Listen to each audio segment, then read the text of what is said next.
பார்ப்பவர்க்கு பார்வதியா ஆயா நீ பார்ப்பவர்க்கு பார்வதியா அம்மா உன்னை பகைத்து விட்டா நீ கொலகாரி காண்பவர்க்கோ காணமையில்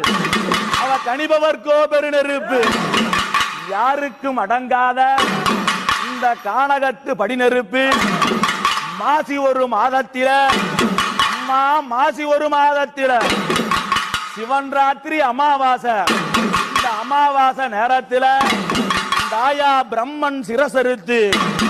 அம்மா நீ பிரம்மன் சிரமறுத்து பித்து வரிதான் பிடித்து கொள்ளையின்னா கொள்ளையம்மா அது மாயான கொள்ளையம்மா மாயான கொள்ளையில இந்த பரமேஸ்வரி இந்த பரமநீலி இந்த சிவபார்வதி ஆனா அவ எப்படி தெரியுமா அங்க நடல சூடலையம்மா நடல சூட